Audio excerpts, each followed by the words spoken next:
Give the floor to the Honourable Prime Minister.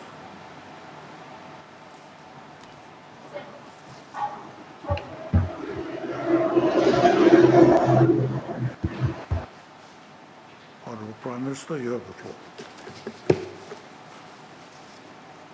Thank you, Mr. Speaker. Mr. Speaker, thank you for giving me the floor. On this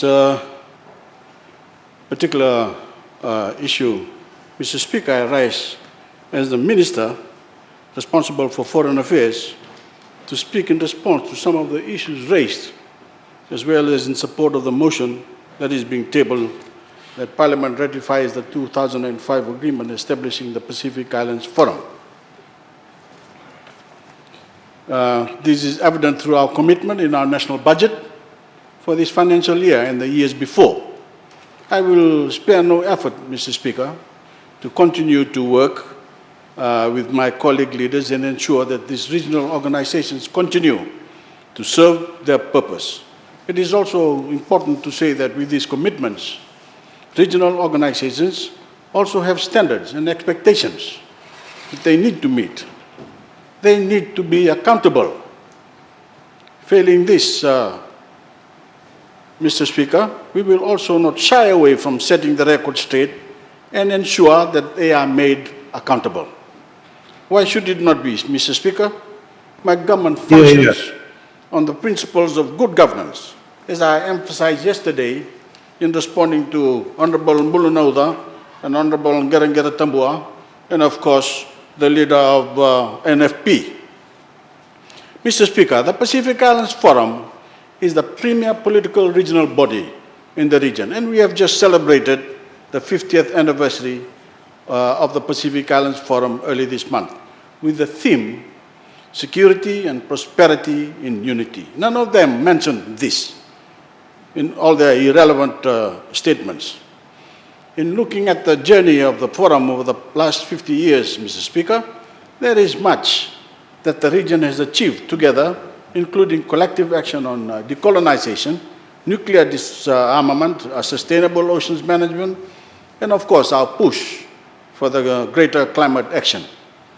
In view of these achievements, I recognize the important juncture in which Fiji is taking up the chairmanship of the Pacific Islands Forum. A key focus of my tenure as chair will therefore be to restore our regional solidarity, which is very important, and rebuild trust and confidence in our relationship as a forum family. I intend to do just that, Mr. Speaker. And most assuring, Mr. Speaker, was the support of the President of the United States of America, first time ever, who addressed the forum for the first time since its establishment on my invitation. This is the level of commitment that we are talking about in our regional and international collaboration. Pacific leaders have entrusted me with the responsibility to lead the political dialogue process to resolve the current impasse in the region. I am pleased that the political dialogue process that Fiji proposed has been approved by all Pacific countries, and I'm fully committed to have ongoing dialogue with our Micronesian family to nurture understanding and find an amicable resolution. Mr. Speaker, notwithstanding our regional political challenges, our long-term aspirations and vision on where we are headed as a region, and we will need to remain firmly on our horizon, I'm also pleased that during Fiji's chairmanship, the region will be considering and adopting the 2050 strategy for the Blue Pacific continent. This is the first for the Pacific Islands Forum. None of them mentioned this. The 2050 strategy for the Blue Pacific continent will personify our ambitions for a sustainable and inclusive future for all Pacific people, where no one will be left behind. It will be our shared vision. It will uphold the cultural, economic, and strategic aspirations of all peoples and states across our Blue Pacific continent. Fiji is leading this work. We are leading this work with Vanuatu, and we intend to approve this strategy when the Pacific Forum leaders meet in Fiji in early 2022. Mr. Speaker, connected to this is the quality and the type of Pacific regionalism required to address our current and emerging challenges. In looking at the changing priorities, geopolitical dynamics, and competing interests in the region, Fiji proposed in Tuvalu in 2019 that there be a review of the regional architecture. This was based on the need for a regional architecture that is fit for purpose, so that we are able to achieve our sustainable development goals. I am pleased, Mr. Speaker, that this proposal was approved by leaders in 2019, and this work is now ongoing. Again, none of them knows this, none of them understood this. All they're speaking on is relevant statements. The review of the regional architecture, Mr. Speaker, will go hand in hand with the development of the 2050 strategy and will be the defining aspect of the 2050 strategy. This review will address all the issues raised today regarding our regional institutions. It will ensure that we have a regional architecture that is fit for purpose, responsive to its members, relevant, and works for the interests of our Pacific people. I will also add, Mr. Speaker, here that within the regional architecture, we see the role of the Pacific Islands Development Forum being complementary to the Pacific Islands Forum, as it brings a unique format to the region with the inclusion of the private sector and the civil society organization in its fold. The Pacific Island Forum doesn't have this. Mr. Speaker, collective action by sharing sovereignty has never been easy. As we look to the future, we see great potential for improved collaboration and cooperation in our Pacific region. A region that has supported Fiji in our global leadership achievements, and a region which Fiji has a duty of care as the hub. We see great opportunities for development and innovation. I see the commitment by Pacific leaders for collective action. I've heard the commitment to solidarity and unity and to our Pacific values at our leaders' retreat 2 weeks ago. This is what makes us unique as a Pacific. This is our strength. It is what I, as chair of the Pacific Islands Forum, will rely on to solve our differences, build trust, and reaffirm our collective commitment for a better Pacific for all.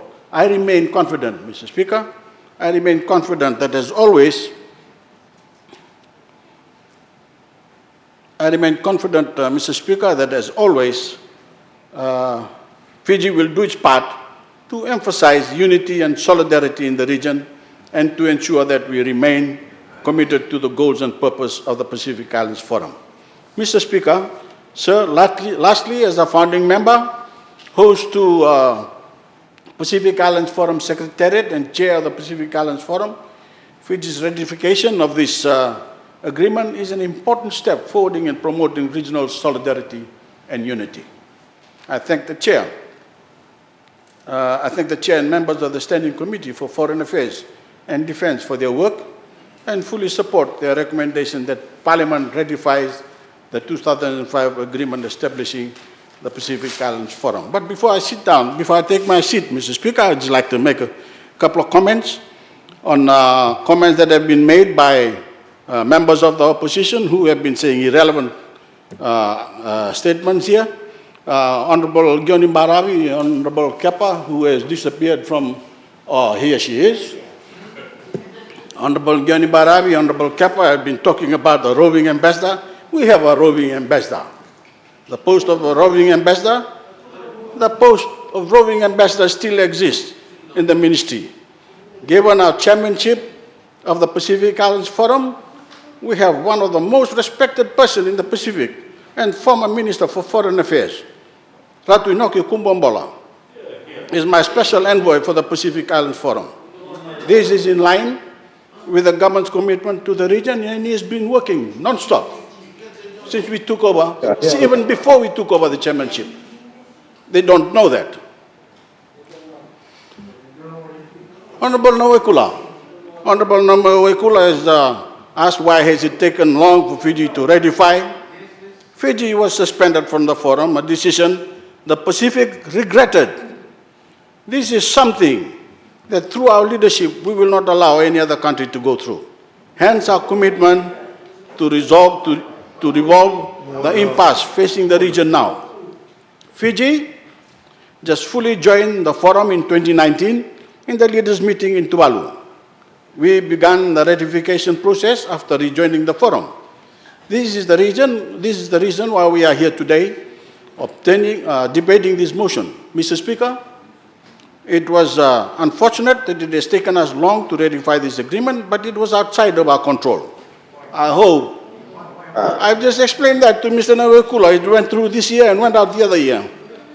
I hope Honorable Nawekula and Honorable Tikundundua understand this process. USP and regionalism, Mr. Speaker, even though we are committed to the operation of regional organizations, we also need to keep them accountable. Mr. Speaker, and members of that side understand this. They know this. They are all ducking under the table. They don't want to face what's in front of them. We will not shy away from keeping regional organizations accountable. It is a position that we have always maintained in regional discussions, and we will continue to make. We all know, Mr. Speaker, why we didn't have the election, as everybody been harping about, why we didn't have the election in 2009. We all know why. Here, this is why. Remember this? Remember this, the one that was on your table the first day you were here. Honorable Kappa. Remember this? The first day, it was on your table, the first day you came in. That was, Order. That was your remark. That was your comment. That you haven't seen this before. Honorable Pio Tikundondo on regional dialogue, Mr. Speaker, it is important for everyone to know that Fiji is now leading the Talanoa on resolving the impasse in the region. I have had the pleasure of meeting all the Pacific Island leaders 2 weeks ago. I note that regionalism has not been excellent over the years. It continues to be a challenge. But I can confirm that with everyone, that Fiji's chairmanship in the forum will bring about the change the region deserves. We will try and reset the regional compass. Not Pio Tikundondo's compass. At least that's my commitment. Honorable Speaker, Honorable Tusawau mentioned the Pacific Way. Mr. Speaker, as we celebrate 50 years anniversary of the Pacific Islands Forum, it is clear we have come a long way. At the same time, we have also realized the many challenges that we have had at hand. These challenges not only relate to our sustainable development, but more so our solidarity as a group. The Pacific Way is what we have now have in place in the political dialogue to resolve the issues we have at hand. This remains a value and principle of our leadership in the region. The Pacific Way, Mr. Speaker, will continue to be a means of regional engagement and cooperation. This is the commitment of my government. Mr. Speaker, on the duty of care to other Pacific Island states, in fact, this has always been a commitment of my government. This is one of the reasons why we established the PIDF. We realized that even though we were suspended from the PIF, the Pacific countries still depended on us. We therefore established the PIDF as a medium to channel our assistance and assist other countries. In addition, Mr. Speaker, this is the reason why we established a new division of the roving ambassador in the Ministry of Foreign Affairs. We are development partners to countries in the region, Mr. Speaker. We have many memorandum of understanding with Pacific Small Island Developing State and have been assisting them, and we will continue to do this, Mr. Speaker, and I'm confident to see this now. And as I said, the PIDF has civil society participation, which PIF didn't have. I thank you, Mr. Speaker. I thank the Honourable Prime Minister for his contribution to the debate.